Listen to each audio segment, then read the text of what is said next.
We play and call it work.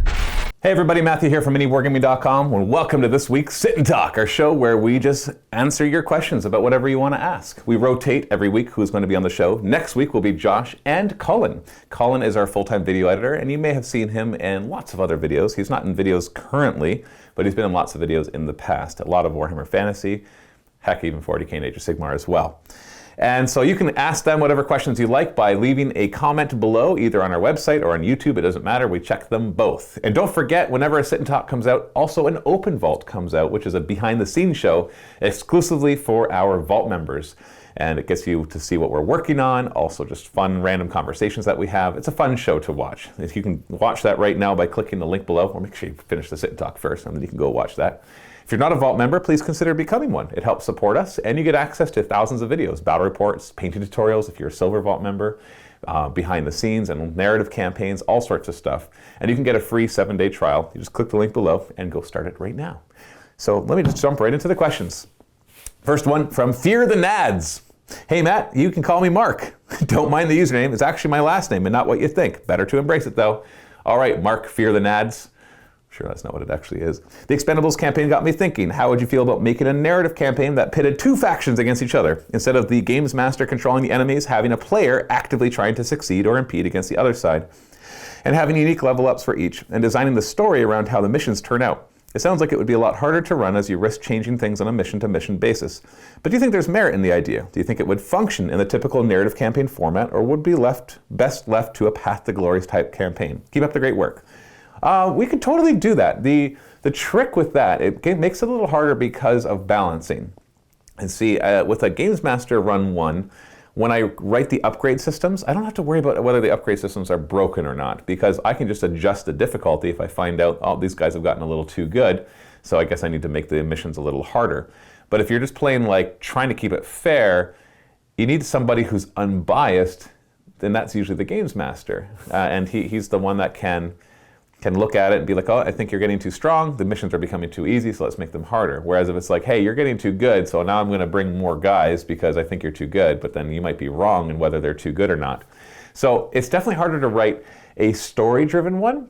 Not totally. I think if you put enough work into it, you can make it happen, but it is definitely more difficult.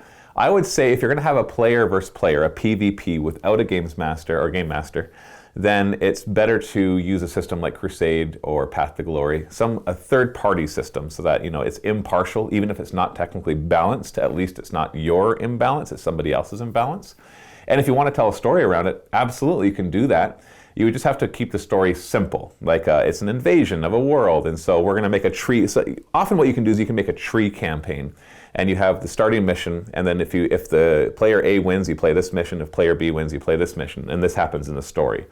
And that can kind of progress and create. It's like a choose your own adventure, except based on who wins the battle reports. It does require you to create the entire tree, which means you're creating 90% stuff that you're not going to use, because you're only going to go down one path of the tree, and the rest is going to remain untouched.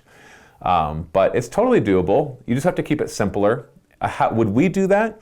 I don't know. I think we'll restrict the PvP to the systems that are designed for that, like maybe Necromunda or Gorka Morka, or for 40k or AOS, you got Path to Glory and the Crusade systems. That would work better for PvP. And you can do modifications to them, as long as there's modifications that benefit both players. Like I know Dave and Scary are filming a Crusade campaign right now, and they basically are playing it as is. The only modification is they're doubling the amount of experience that you get, just because they don't want to have to play 30 games to see people upgrading. They want it to be a shorter campaign, and yet still see some of the upgrades come through. And they're finding that that's actually been a good balance and pace. They've been enjoying it a lot, and you'll get to see that coming out very soon. So it's not a bad idea, it's a good idea. It just takes a lot more work to make sure it works. And what I have done in the past is PvP campaigns with a Game Master. And so I create the story so that either side could win, and then I kind of run them through that story. And so they have no control over the story or the upgrades, except maybe to choose upgrades when they get experience. But there's always a Game Master to mediate the whole thing. PG Candle, hey Matt. I have been seeing quite a few people on different sites saying there is not enough Age of Sigmar content to include mini wargaming comments on different videos. To include mini wargaming, I'm not sure what you mean by that. Not enough Age of Sigmar content to include mini wargaming comments on different videos. I do not think this topic should be fleshed out. I do think this topic should be fleshed out more. How do you think Games Workshop can assist in getting Age of Sigmar into a stronger hold in North America? I'm not sure I fully understand your first thing. Like, are you saying that there's not enough Age of Sigmar content on our site, that if somebody else would say, here's a bunch of different places you can go to see Age of Sigmar content, that we wouldn't be included on that? Is that what you're saying? That's interesting because I agree comparatively speaking, we don't do a lot of Age of Sigmar, but we put out one battle report per week on YouTube. And a lot of other channels, if they're even an Age of Sigmar channel, that's what they'd be putting out. They just don't also put out all the other stuff. So it's a perception thing. And I'm sure there are channels that put out more Age of Sigmar content every week. And technically we put out 2 if you're a Vault member, but I'm just saying for those who are just looking at the free stuff.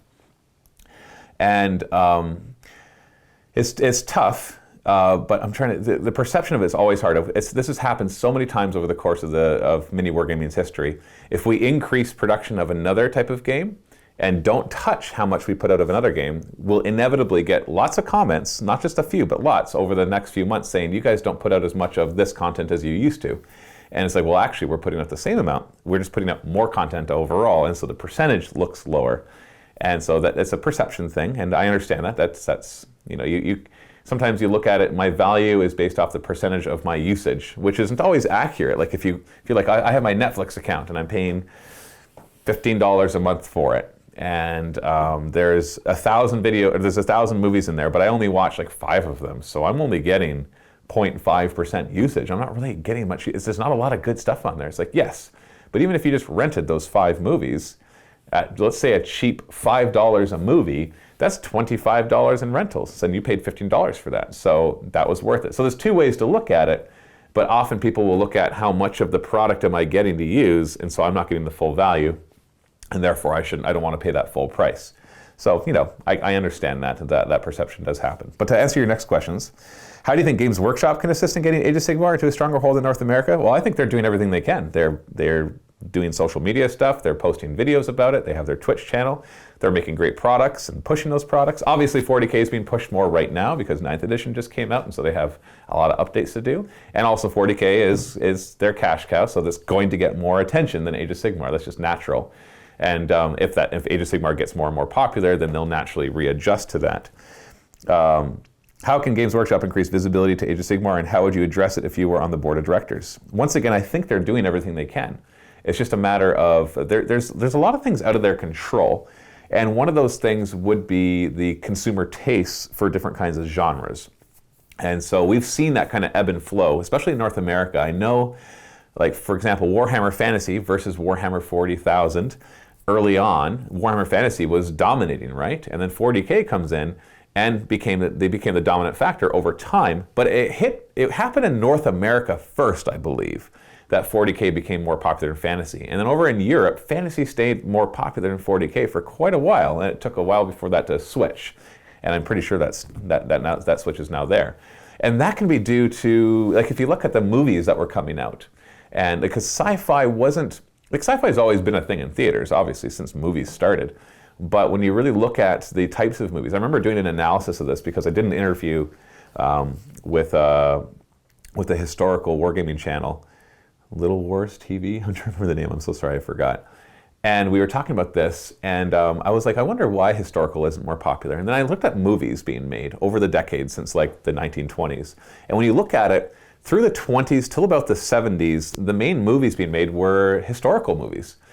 Even if they were fictional historical, but they still covered historical things, like Rome and like Christian stuff and like, yeah, all that kind of stuff. There's a lot of those kind of pieces.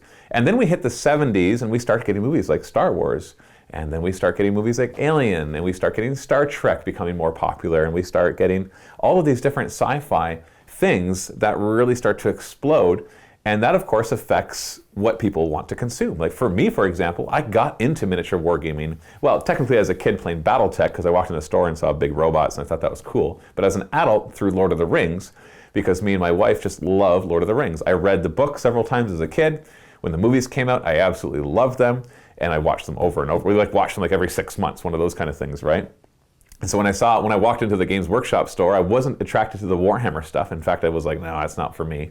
But then a guy showed me the Lord of the Rings stuff, and I was like, cool, this is really neat. And that got me into it. So what got me into wargaming was movies and books that I'd already read that had nothing to do with miniature wargaming. And then I found the game that was in my interest. So could Games Workshop have sold Warhammer 40K better to me back then? Not really. I just wasn't interested in that aesthetic. I got into 40K because we started this business, and we knew it was the most popular, so we had to cover it. I've grown to really like it since, but especially in the aesthetic and the story and the lore, it didn't really appeal to me at first, but now I've grown to really like it, but that didn't appeal to me. And so that's the hard thing that they have to go up against. That Age of Sigmar is not just fantasy, but it's high magic fantasy, which of course will be attractive to some and not to others. So they're already doing their best. They're making fantastically cool looking models. That's subjective, obviously, but I'm pretty sure everybody can agree, at least to a certain degree, that they're doing a good job with the models. There might be individual models you don't like, but overall they're great. The rules, you can contest that until you're blue in the face. You're going to find problems with rule sets in all sorts of games. But overall, the rules work. They're straightforward enough, and they do work. And they're promoting the heck out of it. They work really hard with retailers. They have their online presence with the Warhammer community. I think they're doing everything they can. So what could they do to make Age of Sigmar more visible? Well, the same thing. It's not like they would just choose for Age of Sigmar. They just want to improve their brand overall. And I don't have any other ideas for them besides what they're already doing. 4 or 5 years ago, I would have said, why aren't you online? Why aren't you running your own YouTube channel besides like just a little tiny bit that you've been doing? But they've since even started doing that with the Warhammer community. Their Twitch channel and YouTube channel and social media presence. They've really been doing a good job with that. So to continue what you're saying, GW sells more 40K stuff than AOS in North America as opposed to Europe. It appears 40K content both here and elsewhere has AOS by about 3 to 1. That might be true. If Mini Wargaming opted to do more AOS and not 40K, there will always be another group out there that could fill that void, thus interrupting Mini Wargaming business model for potential growth. Thoughts? Thanks, Paul. Yeah, see, that's the problem. We're kind of trapped, and I use that word kindly, into having to really focus on 40K. People are always like, oh, you just do Games Workshop stuff. And it's like, well, they're the most popular, and we need to make money. And if you look at channels that don't do 40K, like find me a popular one that does non-40K battle reports that gets nearly the same amount of views as we do. And you're going to have a hard time. The channels that really rival ours, the ones that are getting similar or more views than us, usually focus on 40K. And we're talking about battle report channels. Lore channels, there's a few of them. And there's the channels that mix like the lore and video games, and so they're hard to compare as well. But yeah, 40K is still dominant. Like you can try to cover Star Wars Legion, you have War Machine and Hordes, you've got all sorts of skirmish games out there. Heck, you even got all the specialist games from Games Workshop themselves. But in the end, Warhammer 40K is what is going to dominate, at least for the next while. I'd love for Age of Sigmar to dominate more because I'd love to do more Age of Sigmar content. But we've got to be cognizant of what we spend our time on and make sure it's best used to grow our business. So people are like, you've got the dream job, and we do, but what would really be the dream job is play whatever I want. And if I was playing whatever I want, you wouldn't see as much 40K, not because it's not a good game, but because there's a lot of other stuff out there that we would love to play more of. But that's what we're kind of tied to doing. Rico Chetarn. Hey there, what would you say to the idea of Vampire Coast coming to Age of Sigmar? Yay or nay, good sir? Vampire Coast. Not sure what that is. Is that from Warhammer Fantasy? I'm super familiar with the Warhammer Fantasy lore. Mentality. Greetings, program. Do you remember your Gene Stealers match with Josh? Which one? I really wonder what would happen if you chose to go second. I would love to see a combo bat rep where the first game is played as normal and the vault vid is exactly the same, including the same deployment, but then you switch who goes first. Is this possible? Well, of course it's possible. It's just not what we want to do, because that means we got to spend, that pairing becomes even less diverse, because we're only filming 2 full battle reports for 40K a week. And then we got the incursion ones, which are the 1,000-point ones. And so we're already only covering so many armies. And so having those 2 be the 2 same lists brings our diversity down even more. And you'll have people complaining that we don't cover enough of other armies. So that's not something that we're going to do. It's a cool idea if we could film faster, but it takes us almost a full day to film a 40K battle report. And it doesn't take a full day to play a 40K battle report, but there's a significant difference in how long it takes to film a game as opposed to playing a game. So it's a cool idea, but I can say for sure it's not one that we're going to be doing, at least not in the near future. Baron von Bobo, great name. Hola, Matt. I recently got back into Warhammer after my wife got interested in painting models. We got her a Hedon Knights of Slaanesh Start Collecting box. I had picked up the Idoneth Deepkin Start Collecting box. Recently, she picked up the Realms of Chaos Wrath and Rapture box to supplement it, thus getting me into Murder Demons, so Khorne Demons. My question, I'm looking to get back into 40k, haven't played since 4th edition. Oof, that's where I started. I currently have Imperial Guard and Space Marines. I'm looking to start a new army, and I'm leaning heavily towards playing a Xenos army this time around. I'm heavily leaning towards Tyranids and Gene Cults. But could you break down how 9th edition is for the various Xenos for me? Yes. I can't say for sure exactly where they all line up in the meta for tournaments, but Gene Cults is pretty much bottom tier right now. So if you're playing Gene Cults, you're playing 40k on hard mode. Now, that's okay if your local meta is not super competitive, or if you're mostly playing against your wife, who, she plays an army that's not Space Marines, super efficient Space Marines, because you'll just never win a game.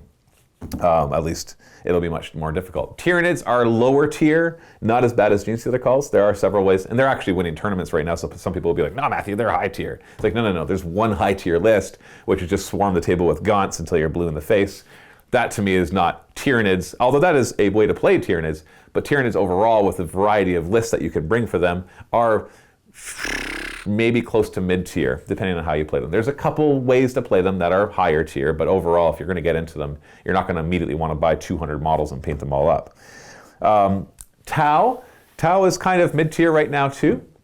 Once again, people are going to disagree, and that's fine. But usually what will happen is there will be one particular list that'll perform particularly well. But I'm talking overall, Tau around mid-tier. The Eldari, so Eldar, Dark Eldar, Harlequins tend to perform in the upper tier right now. Especially Harlequins were doing really well at first. I'm not sure how it is right now because we don't actually do a lot of the Eldari stuff here at the office. Nobody's super interested in them right now. But I'd say out of all the Xenos, they're probably, like Harlequins and Eldar are the stronger of the Xenos, and Gene Stealer Cults are at the bottom. But they're like so cool. I just love the Gene Stealer Cults so much. So it just depends on your local meta. Are you going to your store and everybody's bringing Space Marines? Well, don't get Gene Stealer Cults, get Eldar or maybe Tau. Oh, there's Necrons too. Necrons are pretty good right now. They just got a new codex. I'd say they're mid to top tier. It's hard to say because their codex just came out, but you can play them and they're going to play well. But it's hard because Space Marines are just so powerful that it's hard to make comparisons to the thing that's so good. Whereas usually, I like it when Space Marines are more like mid-tier because then you can always compare to them. Because it's like, oh, how good are they against Space Marines? Well, they're really good or they're not that good. And it's a good comparison. Dubia. Okay, long comment, and I apologize. First off, I haven't played any tabletop games in almost 10 years. And I still subscribe just because you all have an amazing dynamic with each other and are so fun to watch. Well, thank you. I actually still watch StarCraft videos, and I don't play StarCraft anymore, so I kind of get that. You all are true heroes, and your content is always amazing, so thank you. Well, thank you. As to my actual question, I was wondering if there was any chance there could be a progressive campaign with armies. Could there be a large map of continents and a total points amount to be allocated to taking and holding regions and objectives? Single matches being played on these regions and objectives for bonuses and benefits, but losses in these games being permanent. Could be even more than 2 armies to include more people, and taking a few days to decide moves. All players would get together to share moves and armies. So yeah, I get what you're kind of saying. It's a map-based campaign where you're actually tracking where the armies are. We've actually talked about doing that, and so it's on our radar. It's a bit more work to get that coordinated, especially if you're going to involve more than 2 players.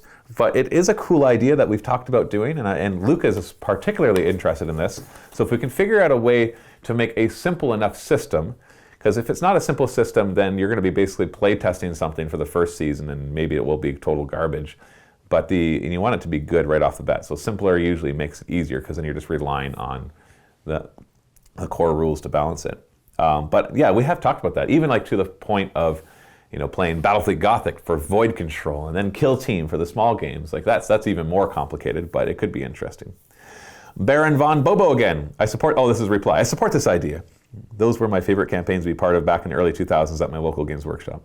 Yeah, it's something we should do. It does come up. Sorry, my wife is texting me. I think my daughter fell and her chin got split open. Yikes. She's got to go to the hospital for stitches. Is she okay? The school called me right before this, but they said they got a hold of my wife, so she's taking care of it. Sad. She's 4. She's just started kindergarten. She falls like crazy all the time, but now it looks like it was bad enough that she's actually getting stitches. So I'm just going to be watching the text for that. So don't mind me. Okay, Felix, or Falk, sorry. Hi Matthew, 2 questions for you. Any chance of a narrative campaign with Gene Stealer calls as the heroes? If this has already been done, pardon my ignorance. I'm relatively new to the vault. We have not yet done them as the heroes. I have thought of that, and there is definitely a chance. I don't plan my narrative campaigns that far out. The next one that I'm working on is an Imperial Knights campaign. So that is what's coming up next. And what resources do you recommend looking into for people who are new to making narrative campaigns? Saying narrative campaign is a very broad category. There's different kinds of campaigns you can do. You have the game master, story-driven campaigns where there's a game master who just dictates everything. You've got like crusade campaigns where you don't need a game master and you're just playing more competitive, but you can still make a story out of it. You've got like leagues you can do, like Blood Bowl or Gorka Morka or Necromunda, or heck, even with 40k or AOS. So it depends on the type of campaign. You're not going to find one resource out there. Dave and I have actually talked about making a book that would be like this resource for how to make narrative campaigns for you and your local buddies. Would you be interested in that, by the way? I'd love to know, because we'd consider doing it. It'd be a lot of work, and we'd probably have to do a Kickstarter for it to make it worthwhile, because it'd be a lot of work to write that kind of book, like an actual physical book. But yeah, there's not anywhere I can think of except just to kind of see what we do. We try to share. We have a site, part on our site, miniwargaming.com. If you go to tools and rules, there's in the menu that we post all the rules we make. So you're welcome to use those however you like, modify them, totally change them as you like, use them as is. It's up to you. They're designed for us, so I keep my player in mind when I'm designing them, so you might have to flesh them out for your players, but you're welcome to use them however you like. So that's about the only resource I can suggest right now. Mylin at Game Master. Haha. I've noticed most of your battle reports that aren't campaigns have been against Josh lately. Are you just getting lucky in what you keep playing him? Or is there some grand design that you want to play against the best mini wargaming has to offer? We had a 2-week period where that was my only choice. Not that I don't like playing against Josh, but it's just the way it worked out. Luca and Steve were filming the 2nd edition 40k narrative campaign or games for a whole week. And the week before that, they were finishing another campaign. I think the Expendables campaign with Dave. So it just worked out that it was just me and Josh that were available. So that was last week and the week before, so you'll still see a few more battle reports with us, but I think that's about it. And now I've been playing, I've already played games against Steve and Luca this week, so you'll see those coming up soon. Second, I keep wanting to get into Necromunda, but the amount of rules and books and card sets is so overwhelming. How does one get into this game? I actually made a video about this. You can look it up on our YouTube channel about how to get into Necromunda. It is still valid, even though they've come out with more books, because those books are just supplements that you don't need to start off. It's not as bad to get into it now, so go watch that video, but essentially, it depends on what gangs you want to start with. If you want to start with one of the 6 normal gangs, I mean like the core gangs, then you just need the main core rule book and then the gang warfare book is I think what it's called. And that's it. That's all you need to get started. All the other books that come out are different ways to play the campaigns. So they have unique campaigns, and they also introduce other types of gangs. And they're super cool. Necromunda is so cool. I wish we could play it more. It's just, once again, the whole popularity thing, right, of what we need to focus on. And then there's the House of fill-in-the-blank books, and those are just supplements to the 6 gangs for the most part. And so if you get into Goliath, for example, I can't remember House of Iron. There's basically one book that would be a supplement that introduces new rules and new models to that. But you can just start with the core thing and just get the core gang starter set. So just keep it simple. Start there. I think they also have the starter boxes that if you want those gangs that are in those boxes, you can always start with that as well. And that's more all combined. It gives you the terrain and the mats and all that kind of stuff too. But that's where you should start. But it is a little overwhelming, but yeah, most games are when you first get into them. 40k and AOS might feel easier because it's rulebook and then battle tomes. But yeah, this one, it's a little more spread out where all the rules are because it focuses really well on the campaigns. And the campaigns are super cool now. Much better than when it first came out. Mandig, Matt, why are Stormcast Eternals in such a bad place? Has their shock and awe identity been taken away now that they have so many armies can do the same? Or is it the prevalence of mortal wounds and 2 damage attacks? What are your thoughts about Stormcast and how could they be improved? It's simple, super simple answer to that. It's just called power creep. What happens is when a new codex or battle tome comes out, Games Workshop is not in the business of making it balanced compared to the previous ones. And so it always one-ups the previous stuff. And so once you've one-upped a few times, stuff that hasn't come out for a while is left in the dust, with few exceptions, unless something was so powerful that it takes all that one-upping just to get it to a level playing field. Stormcast Eternals, where obviously got lots of releases, but early on. And so they haven't been updated for a while, and so the points have been adjusted in the General's Handbook, but not sufficiently to make certain things really worthwhile. There are still viable Stormcast lists, usually involving the sacrosanct side of things, so all their spellcasters. But for the most part, yeah, it's just that is the plain and simple rule. Unfortunately, and this is one big criticism I have for Games Workshop. Other companies do it too, but I've noticed it particularly in 40K and Age of Sigmar, that power creep that whenever they come out with a new thing, it has to just trump previous things, rather than just trying to find a nice balance and giving it interesting rules rather than just more powerful versions of the same rules you've seen before. And that's a generalized criticism. Like, there's still cool, unique things that come out in these books that make them feel kind of like their own thing. But overall, that's kind of what happens when you compare things like, you look at the Varangard, for example. I was complaining about them in a battle report. They're so cool. The models are cool. They're supposed to be super powerful. When you look at their stats, though, they're just meh for their points. And there's things that you can bring that are much better than them in Chaos. And because they're old models and there's no interest in selling them, Games Workshop doesn't really care to update their rules, which is just too bad because they're such neat models. And you can still buy them. So I wish that they would worry more about that. It is a very complex game, so it's hard to keep everything perfectly balanced. I get that. But when a Battletome comes out and just obviously one-ups everything from before, it's like everything you can do, I can do better, then it's just that's an issue, right? And so that's what these games are, unfortunately. If you're going to get into these games, you have to accept the fact that the older your book gets, more likely the less powerful your army will be, and you'll have to adjust for the meta if you can afford to keep up with buying all the new models and all the stuff that you need to do that. So it's a big criticism I have towards Games Workshop's way of building these games. They do such a good job on so many aspects, but that's one aspect I think they really need to rethink. It seems like it's like good for their bottom line because it really forces people into buying new stuff, but it's not good for the hobby. And that might sound like, well, they need to be altruistic, but that's not what I mean. Like, it's kind of longevity. It's you probably burn through your customers a lot faster that way too. Like, it's harder to stay interested in the game when 10 books have come out in 6 months and they're all better than the book that you just had. And you're waiting for yours, and then it comes out, and maybe it's super awesome, or maybe it's not. But if it's not, oh boy, are you bummed out? Because now you got to wait a few more years before you have a chance of getting any better rules for your army. Or you go and collect a new army and spend thousands of dollars doing that. Not everybody can afford to do that.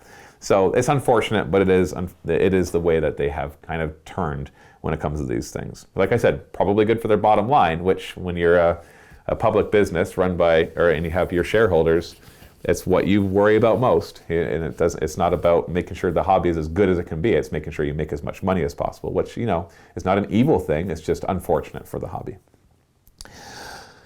Archives 13. Matthew, I was wondering, since the last Deathwatch campaign revisited Vadarak, will the next revisit Tyrus and advance the storyline of the Sentinels of the Forge? No plans yet for that, so I don't know the answer to that question yet. Boomer73. Hi, Matt. Will you be playing any 40K games using the open war cards for 9th edition?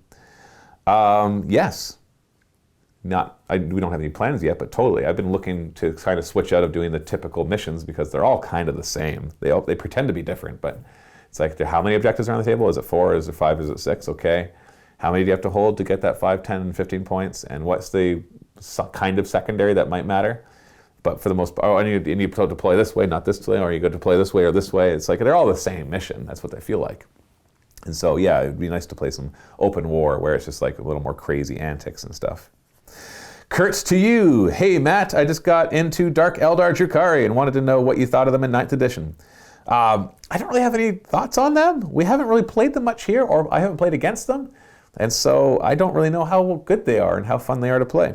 So sorry, I don't have much of an opinion on that. I'm also probably going to be jumping into Harlequins to supplement the force in larger games. Well, Harlequins, I know, at least early on in 9th edition, we're doing really well. So see how that goes. Phil Hitchings. Hey Matt, can you generate subtitles for the Vault content? It's great to have it on YouTube content, and I missed not having it with the Vault stuff. The YouTube stuff is automatic. We don't generate those. To generate subtitles would be incredibly expensive, and I don't want to be insensitive to people who are hard of hearing or deaf, but it's not something that's kind of within our budget to be able to do. We're talking about hour to 2 hour long videos. It's expensive to hire a company to make subtitles for videos that long, that consistently. So it's out of our budget, unfortunately. Otherwise, I'd love to do it. Illusion. Hey Matt, what are the top 3 strongest AOS units in your opinion, and what are the top 3 worst units in AOS? Well, boy, I am not a meta follower to any extreme. Individual units, that is hard to point out. There is certain combos, like obviously the Karajan Overlords combo with the Barak, whatever, the one lodge or house that can teleport forward in the hero phase, and then they can bring a spell in a bottle, and they throw out the Skaven Warp Lightning thing. That's incredibly powerful right now. Hearthguard Berserkers are incredibly powerful in the Fire Slayers. Worst units in AOS? I don't know. There's tons of worst units in AOS. Half the Stormcast Eternal Battle Tome. Anything that's Legends. So anything that's, there's a bunch of stuff in Cities of Sigmar that are garbage. Cities of Sigmar is a great book, but it has a lot of old models, and so a lot of those don't receive any good rules. The 5 non-character characters for the Gloomspite Gets, they're pretty bad. Like, I can go on. I can pick like things from each army that are bad. Miso! Hey Matt, have you played either of Among Us or Fall Guys? I have not. It would be great to have Mini Wargaming crew play Among Us for a session and call and edit it. We have not played that. I don't even know what that is. 2, last time you said you were still playing D&D. Have you finally finished Curse of Strahd and or Tomb of Annihilation? And if so, can we have a review, and what do you want to play next? Oh yeah, we finished those a long time ago, right before the pandemic hit.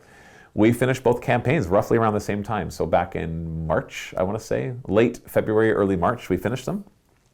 We have since played, so we still have 2 campaigns going on. Luca's no longer the dungeon master for the one because he's not interested in doing online D&D. So once we get back in person, he'll take over. And so I took over that one, and I did a homebrew one first, and then we are currently doing Waterdeep Dragon Heist, which we're almost done. And for the Tomb of Annihilation side, we jumped into Ghosts of Saltmarsh. We did the last 2 chapters of that, heavily modified to fit into the storyline that I'm creating, and some side quests along the way. So my review, Curse of Strahd and Tomb of Annihilation are both fantastic modules, but like any module I've been finding for D&D, as a game master, you need to be ready to heavily improvise and modify. There are great supplements that you can find on the DM's Guild for both of these. There's one on Tomb of Annihilation I love. It's a supplement for Tomb of Annihilation that like writes out the first 100 days of your travel in the jungle, and it makes it super interesting. I've been using it to actually play it with my son, and it's made the job way easier as a game master, because the jungle travel can be quite boring and monotonous and grindy. But this, I think it's called a companion, Tomb of Annihilation Companion or something on DM's Guild, and it's just fantastic. So yeah, I recommend doing research, like slyflourish.com. Sly Flourish is a really cool website. The guy on there, Mike Shea or something, he writes fantastic articles on how to play these, and he's written ones for Tomb of Annihilation and Curse of Strahd and various others as well. And I usually really like his suggestions. Curse of Strahd is fantastic. It took me a while to kind of get into it, but after we kind of got into it, I realized this is a really neat module if you dungeon master it right and play it right, go in with the right mindset. And Luca did a great job with that, and so we had a lot of fun there. So that's what we're currently doing. We just finished the Ghost of Saltmarsh. We are playing right now in that one campaign, the Stygian Library, which is an open, what do you call it, OST or something like that. It's one I have to it's one I bought off of DM's Guild, and then I have to convert it to 5th edition. And then when we're finished Waterdeep Dragon Heist, I'm not sure what we're going to do next. Maybe Dungeon the Mad Mage. I like the modules because I don't have time to homebrew everything. I prefer to start with the module and then homebrew. But Tomb of Annihilation and Curse of Strahd, definitely top of the list. The Ghost of Saltmarsh ones were cool too, but that book is more like a bunch of little adventures. They're not all linked together, except for the fact that they're all open sea or high sea or coastal adventures. That's kind of the point there. 3, you once mentioned that we could have a Warhammer Fantasy Old World campaign sometime. Is it on the schedule anytime soon? I've been thinking about that recently, so in fact, just this morning I was thinking of that. So you may see one soon. I can't promise anything, but we'll see. Fuzzlet. Hi Matt, nice to see some more NIDS content again. Would love to see you try that all Spore Mine list just to be silly. Possibly with a bunch of Ripper Swarms in there too. Would be a great matchup for Luca and an endless horde of Scarabs. Yeah, unfortunately the rule of 3 limits how many I could bring. But I was thinking of, there's the one stratagem that you can bring in more Spore Mines, and so I just have to reserve the points and then pay the stupid amount of command points to, that's so dumb that it's like a lot, it's like 3 command points to bring in more models and add them to your army, but because you already have to pay the points for those, and so it's like I got to pay the 3 command points and the points. But so I'd have all that. I'd have 3 units of Biovores. I think I would actually put Sporocysts on the table as well as fortification, so they could pump out more Spore Mines. I got to do it once, right? Oh yeah, and bring like is it the Harpy or Hive Crone that bombs Spore Mines as well?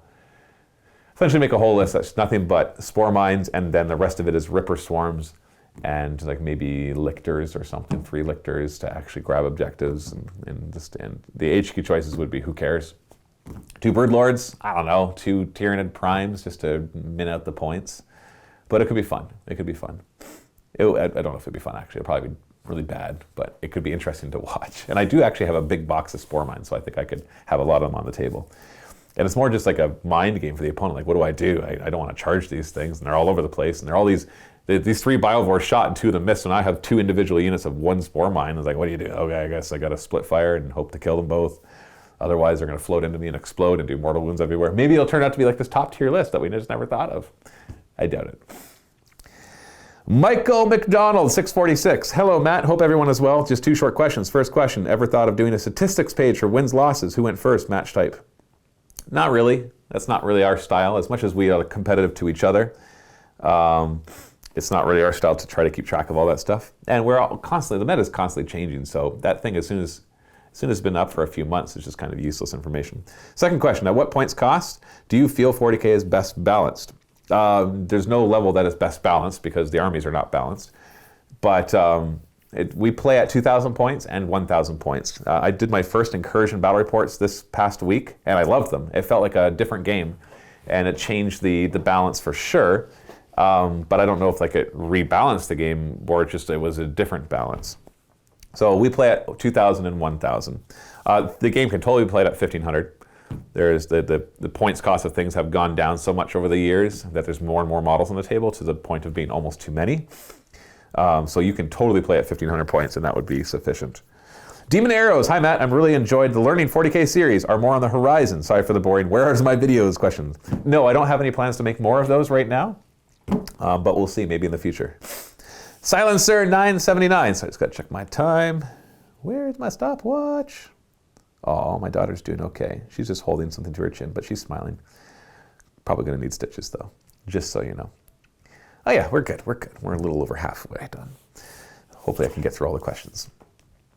Where are we? Silencer 979. Hello, Matt, aka Herr Spielmeister. What does that mean? I don't know. Herr Spielmeister. I hope you are doing fine. You guys are doing a great job broadening my entertainment immensely. Well, thank you. And I am doing fine, thank you. I have 2 questions. A private one, I understand if you do not want to answer, and a business one. One, private one. If I remember correctly, you have 4 kids. You do remember correctly. We have 3, and think about a 4th one. Would you say the 4th child changed your life that much? I mean, from an organizational point of view, as much as concerning your personal freedom. You know, time for yourself, exclusive time with your wife, etc. Oh, that's a good question. Organizationally wise, it obviously makes you more outnumbered. That's a hard question to answer because I find it's not the number of kids, but their personalities. Like, for example, our 3rd kid, Lizzie, she's 5 turning 6 soon, right? Yeah, 5. She's 5 now turning 6 soon. She was pretty easy at first, and one of our best sleepers, and so that made life easier. Whereas our firstborn, Elijah, he was a rough sleeper, and on our 4th child, she was a rough sleeper at first. She was very colicky, and so that made it very hard. So I think it really comes down to the child. Like, there's a reason that parents have different opinions on these things, is because regardless of who they are, their children are going to be different than each other. So there's genetics, of course, that influences what a child is going to be. But there's also just, who they are, which is something that's partly nature, partly nurture, obviously. And so some of them it's nothing about you that made them a better or worse sleeper. There are things you can do, of course, to improve their sleeping, but sometimes there's nothing you can do to make them a better or worse sleeper. And so it really comes down to that. Esme has been interesting and it's also like how much, there's different levels of attention that different kids need. Some of them are content to play with toys by themselves. Others want to not play with toys and play with people. And that can be harder for parents because it takes more of their time. And it might sound like it's, well, if you should play with your kids. It's like, well, then you've never been a parent. There's a lot of time sinking into them. It's definitely a sacrifice to have kids. A wonderful sacrifice and definitely worth it. And I recommend it to any capable person to get married and have kids and have a family. How many kids you have, that's obviously personal choices there. So I'd say 3rd to 4th is definitely not the biggest of the changes. 0 to 1 obviously is the biggest change, going from no kids to kids. 1 to 2 was a big change. Number 3 wasn't that hard, but she was not that difficult, and still continues to be probably our easiest child. And then our 4th one has been, it's hard to imagine what life would be like without her. She's 4 now. So it's also the spacing of the kids too. Like, are your kids all under the age of 5? Well, adding a 4th is difficult. But if they're like spread out 10, 7, 4, and now you're talking about having a 4th one, well, that's going to be different. Maybe easier because now your older kids can do stuff for themselves. Maybe harder because there's a bigger gap between the kids and you haven't had to change diapers for a while. So it's not an easy answer. So it really comes down to the personality of kids. It's a bit of a Russian roulette, if you will, a rolling of the dice. But out of all of them, I'd say no, it's definitely not as big a change as the other ones. But still a lot of extra responsibility and work. So like we could have been, like she's potty trained now. She's still, but that's just a recent thing over the past year. And so whereas like our 3rd was potty trained a couple of years ago, so we could have stopped changing diapers until then. This is the first year where I feel comfortable doing things like planning camping trips, once the pandemic stuff is passed and we're allowed to go places. Before that, their sleep was so bad that you don't want to go somewhere else and sleep. So yeah. Hope that helps. 2, why are you not showing the Star Wars tabletop? I think its name is Star Wars Legion. I understand that there are games which are not getting that many clicks. However, I would assume that Star Wars could attract a bigger audience due to its obvious popularity. Honestly, I would start right away with a little campaign to give it a kickstart. I've already talked about that. You'd be surprised, actually. A X-Wing at its height, we were playing it and barely anybody was watching. And people might say, well, it's the way you did it, but I don't think it's that. There's certain types of games that just attract different kinds of viewers or attract viewers at all. And the Star Wars X-Wing didn't really. Now, Star Wars Legion might attract more, but once again, it's just the investment of time. We're a small business, and we only have so much manpower, and so that's just not something that we can do right now. GBC. Let's see. All right. We're doing okay. I'm going to switch over. Sorry, I'll do GBCs because I started to say it. I don't want you to leave you hanging there. I'm going to switch over to the ones that were left on YouTube. I don't want to just go through the ones on our website, and I'll come back to these ones. GBC 343. Hi, Matt. I hope you are well and auspicious. Thank you. I was just wondering, I noticed a while back, due to various reasons, you and Mini Wargaming experimented with different video formats and delivery to help boost memberships. I found those interesting, though I know they were controversial. Controversial as video formats can come. There's people that didn't like them and people that did. Will we be seeing any further experimentations or changes in style to the future? No, we experimented with it. People didn't like it. We didn't like it. It was a lot more work, and people they're more interested in the personality than all the format stuff. That's what we've discovered. It's not quantity over quality, because we do a lot and we don't worry about the editing aspect of it as much. But we think it's quality of producers is more important than quality of the editing. And I think you see that, and the channels that are popular tend to focus more on the personalities. And of course, there's editing stuff in there as well. But think about it, the most well-edited video, if it has boring personalities, you're not going to care. Whereas a video that has no editing with an interesting personality, you will care. So obviously personality trumps anything else in there. And so that's just what we focus on. And because of the quantity of stuff that we do, we have to kind of be careful of all the editing aspects of it. Okay, let's go to some of them from actual YouTube, not from our site. Zedney. Hey, DM Master Matt. I don't know if this is too personal of a question or one you can't answer, but where is Vito? Just haven't seen him a lot. Vito no longer works here. So that was a few months ago. 2 months ago? 3 months ago? So we wish him the best, but he no longer works at Mini Wargaming. Desiree Buckhurst. Hi, Matt. I'm working on an only squig army. That's kind of fun. Apart from some wizard grots, of course, you need some backup. I was wondering what your thoughts about including some of the Forge World models, such as the Gaba and Colossal Squig. They're not worth their points, but they're cool models. Because the Mangler Squigs just outperform the Colossal Squig so much. But I love the Colossal Squig. So I would bring them in because they look cool, but they're not going to be as efficient and powerful as your Mangler Squigs. So an extra Mangler Squig is, if you're playing competitively, and you kind of need to with nothing but Squigs because they're not super high tier. A Mangler Squig with a Loon Boss on top and then another Mangler Squig is very powerful, is very good. Wakshani, question for Mr. the DM. You can answer this for both the Tyranid and the Genius they're called if you like. If you could add one or more new units to the army, what would they be like? I would love for the Tyranids to be totally scrapped and redone from scratch. Every last unit except maybe the Haro specs. I want them to look more like the Zerg from StarCraft. I want them to be more organic and less holding guns. So I don't care if you add units, I want them all redone. Every last one of them needs to be redone and brought up to date and not look like they're still trying to copy the retro style from the 80s. I would die and go to heaven. I would, in a heartbeat, sell my entire Tyranids collection and start it from scratch if they would do that. So that's what I think for that. I don't have any specific units to add. For a Genestealer cult, there's already so much stuff in there. I don't think they need any more.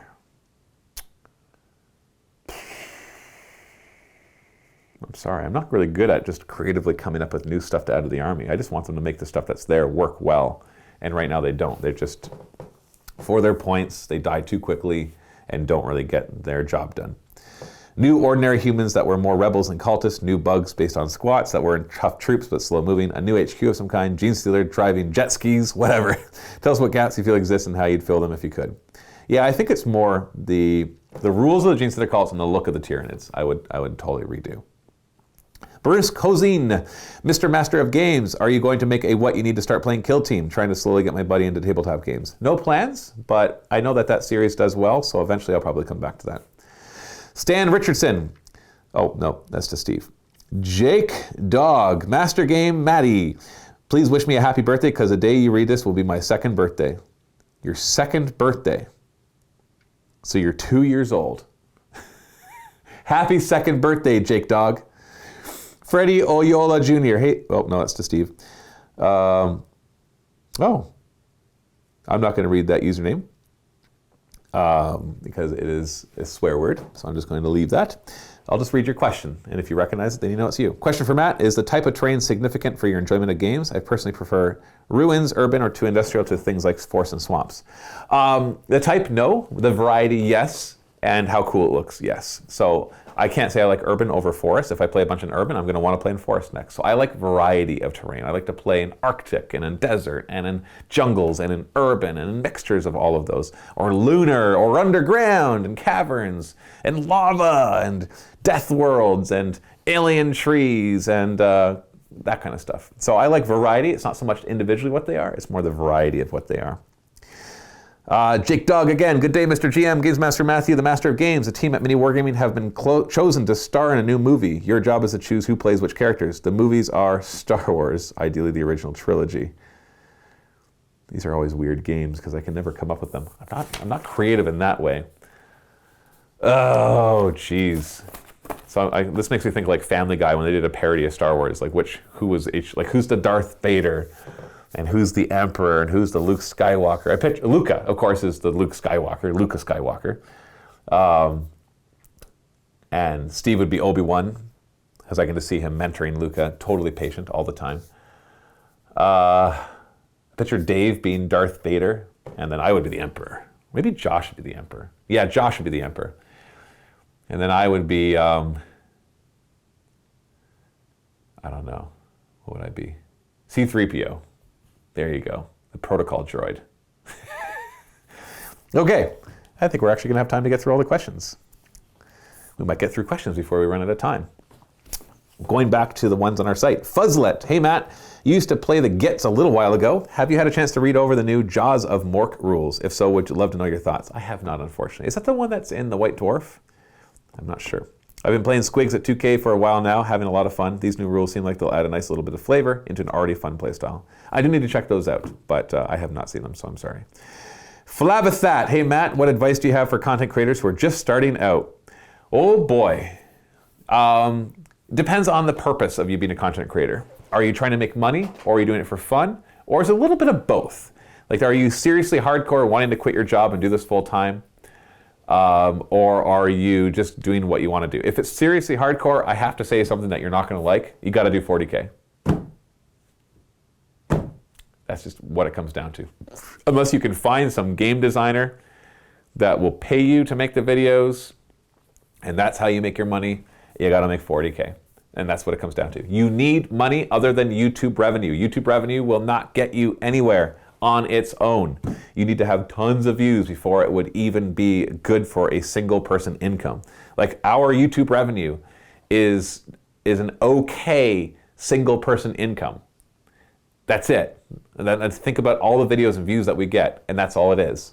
It basically covers the rent of living here, or of being here. But if we were working from home in the basement, then it would be like, yeah, this is good income. But it takes all the videos and all the views that we've been getting to get that kind of revenue. So you need a secondary revenue. Patreon is a good place to start, but will only get you so far because Patreon's altruistic. In other words, you only get people signing up who are just trying to support you. Whereas we try to create, like the Vault, for example, we have a lot of people who are Vault members to support us, but we also have a lot who pay for it because they want the content that's in there. So you need to consider how you're going to monetize your stuff.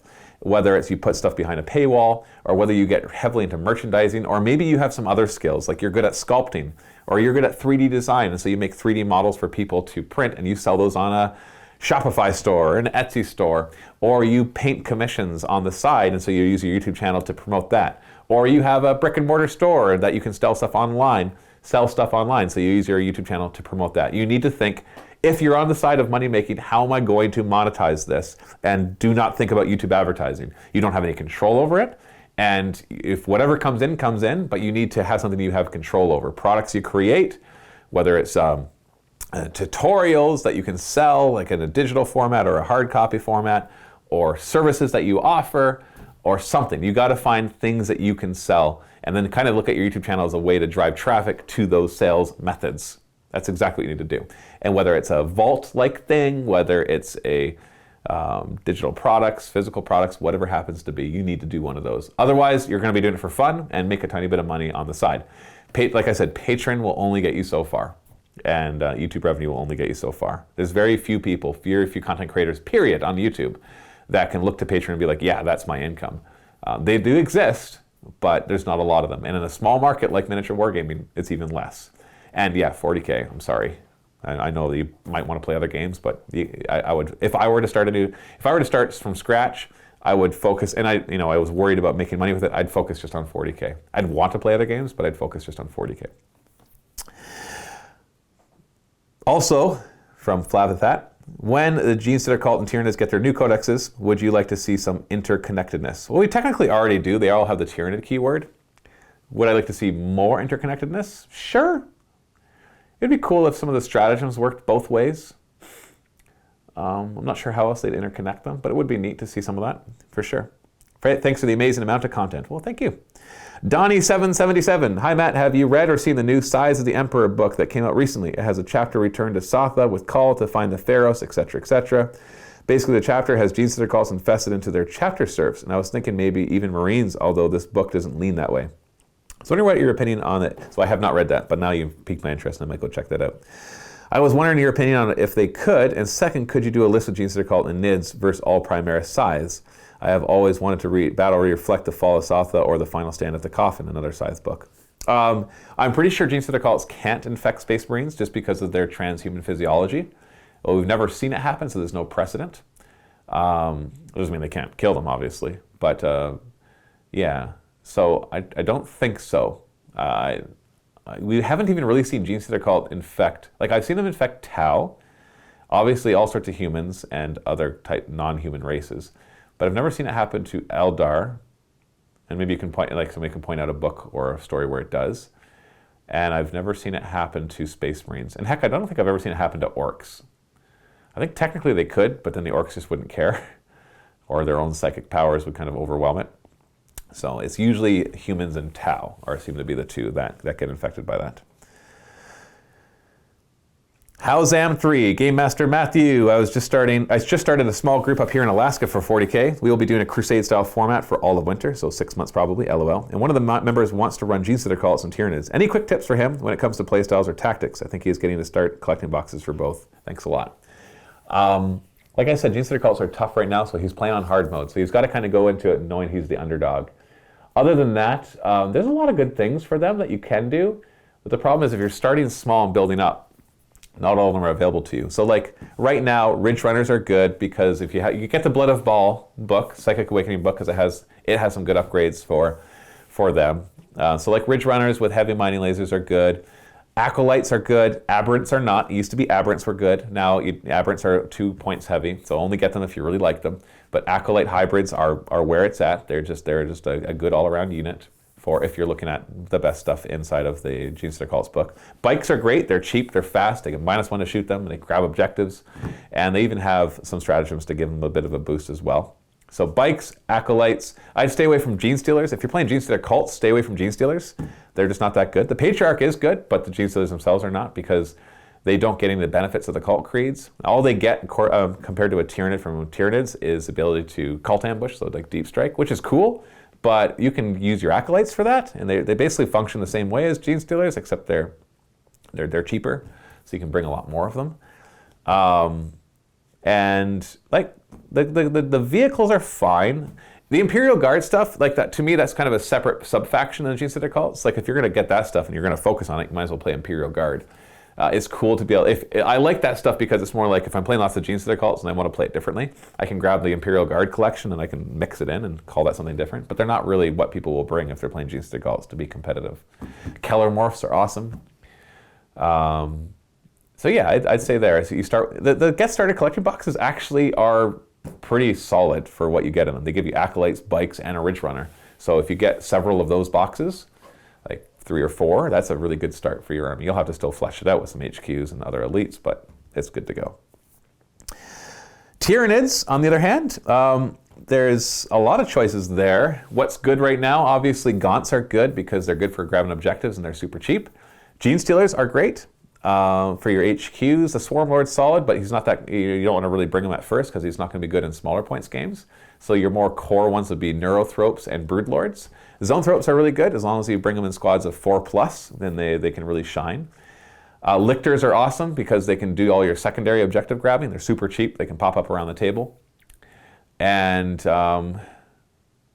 Hive Guard, if you're looking for shooting stuff, Hive Guard and Exocrines and Tyrannifexes are all pretty solid. But Tyrannifexes are hard to fit in smaller games. Hive Guard and Exocrines are more like mid-sized game things. Uh-oh, the comment got cut off. Oh, we do have a bunch more comments. I somehow put this paper away before I was done, so I got a few more, which is fine because I still have, well, only 3 more minutes. So let's just see if we can get through the rest of these. So quick fire time. Thermosphere 428. Hey Matt, 2 questions. First, will we ever get another Watchers in Death narrative campaign? Yes, eventually, probably, maybe, I don't know. I don't have one planned, but it's definitely one I want to do a sequel to. It's probably been my favorite of all the narrative campaigns you've ever done, just alone by setting and the lore you created for them. I know it probably didn't have the best view counts. It's Age of Sigmar, so of course not. And with GW's rapid fire release schedule, you guys probably don't have time, but I would say I'd like to see it myself. Second, will you guys ever be covering more Warcry or Kill Team? Yes, but no current plans, but it's definitely not off the table. Yeah, try to do a Path to Glory Warcry. I also know that Warcry and Kill Team definitely don't rake in the views, but it would still be super nice. But they also don't take as long to film, so it's okay that they don't have as many views because you can get more of them done in the same amount of time. So there's a bit of economy there. Bard at Heart. Terminators have been shifted to 3+ save and roll. Should have shifted to 3+ save and roll 2d6. It's probably in response to something Steve said, but I totally disagree because the last thing I want to watch my opponent do after I've wounded him 15 times is go save, save, save. Like, I don't care how powerful it is. It's just annoying to watch that many rolls over and over and over again. The game already has too many re-rolls. Like you hit, re-roll, wound, re-roll, save, re-roll, damage, re-roll, stratagem, re-roll, do it again, re-roll. It's just too many rolls and it bogs the game down. So please no, don't give another reason to roll these things one at a time. Smiling Kira. Hey Matt, Skaven really bring fun and uniqueness to Warhammer Fantasy Age of Sigmar due to their randomness. In your opinion, should Games Workshop bring that faction to Warhammer 40k? Space Skaven. Sure, they could use more Xenos factions. There's obviously plenty of room in the galaxy for them, so yeah, why not? By the way, do you think Games Workshop should add a new faction to Warhammer 40k in 9th edition or no? Yeah, totally. If yes, other than Squat, what type of faction should they add? New Xenos factions I'm always on board for. Also, just factions like, what about the humans who aren't really fond of the Imperium but aren't Chaos? Can we have like brigands, warlords? Like, they don't have to necessarily be evil humans. It's just like Planetary Defense Force, Adeptus Arbites, whatever, the police force, like things like that. It would be cool to kind of flesh out more human stuff too, because all we have for humans is Imperial Guard. That's it. I know we got Sisters of Battle, but that's like, they're almost superhuman like the Space Marines. And we got Space Marines, which are not technically human. But I mean like just the plain old humans, we got Imperial Guard. And like some Inquisition stuff. So there's a ton of gaps there. Like there's gotta be places out in the galaxy where there's 20 planets owned by this gangster warlord who does not pay his tithes to the Imperium, and they don't bother to go and wipe him out because they got bigger fish to fry. And so you can have that be a force, and it can be more ragtag. Like I think of the Gene Stealer cult stuff, that one of the things I love about Gene Stealer cults is the aesthetic of the models. They're ragtag. They're not this perfect force. Their vehicles are the mining equipment vehicles that they have. We need more of that. I want more of that, please. Or more xenospecies would be cool too. Fleshing out xenospecies like the Vespids and the Kroot, bringing them into, they can still work with the Tau, but kind of bringing them into their own, even just supplements would be nice. So there's lots of potential for new ones. And if you think, well, that's going to be too much for them to balance, the game is already ridiculously imbalanced, so why not come out with cooler and newer models rather than just redoing more and more Space Marines? Please. We already got enough Space Marines. Plazki. Hey Matt, I've been noticing recently that the energy seems to be down on the Age of Sigmar content. Is it just because 9th edition is so fresh and new? That's probably part of it. Or are you folks falling out of love with Age of Sigmar? Different content producers have different opinions on Age of Sigmar. Some like it more than others. I still love it. It comes and goes depending on what's being focused on. So I think it's just you're going to see that in all the games and all the factions. And each content producer individually will have their ups and downs. We haven't seen Battletome reviews since Seraphon, and we had all comments about the General's Handbook 2020 changes and updates rolled into a battle report. That's more a time issue. Games Workshop has been coming out with so much stuff that it's hard for us to actually keep up with doing all the reviews and keep on top of all of our content. That's been tough. Actually, the 40K has been best conversion rate for Vault memberships. When you folks produce such amazing AOS content in the past, it's a little disappointing to see the energy dip. And I get it. I totally get it. It's a constant balancing thing. And it's impossible to make everybody happy. If we focus more on Age of Sigmar, we'll get more complaints from the 40K community. And no matter what we do, we'll get complaints from people that we're not covering other games. And that's just, people want to see what they want to see. And I get that. I have the same opinions when I watch movies and TV shows. I'm like, oh, I wish there was another season of this. I wish they didn't make another season of this. Stop breaking one little book up into 3 movies, Hobbit. You don't need 3 movies for that one little book. Can we make more Lord of the Rings movies? Split them up and make them even longer. We all have our opinions of what we want to see. And unfortunately, the world is run by what we can afford to do, and that's basically what we have to base everything off of. 2 more questions. Gatsby, hey Matt, only been a member for a few months here and was wondering if you guys run any form of theme narrative game for Halloween. Some years we do. We don't have any plans for it this year. It's just not going to fit in the schedule. And lastly, Big Mikey, or as Josh likes to call you, Large Michael. Matt, have you guys ever considered selling off some of the older stuff in the studio's collection for newer, more relevant kits, or would the labor investment eat up all the money? Yes, we have, and that's something that we're going to be probably doing because we have a lot of inventory just sitting there. A lot of it doesn't get used. Some of it's old and ugly, and people could repaint it or whatever they want to do. So yes, and just general thoughts on the new Marine and Necron codices. Too much time for now. The Necron one looks interesting. The Space Marine one, I honestly haven't looked at much. I've been very fortunate enough that most of my 40K games have not been against Space Marines, so I really don't know just how ridiculously powerful they are now. I just know that they're ridiculously powerful. That is all the time I have for today. Thank you so much for joining me on my Sit and Talk. Remember, next week is Josh and Cullen. Leave your questions for them in the comments below. Thanks for watching. Happy wargaming.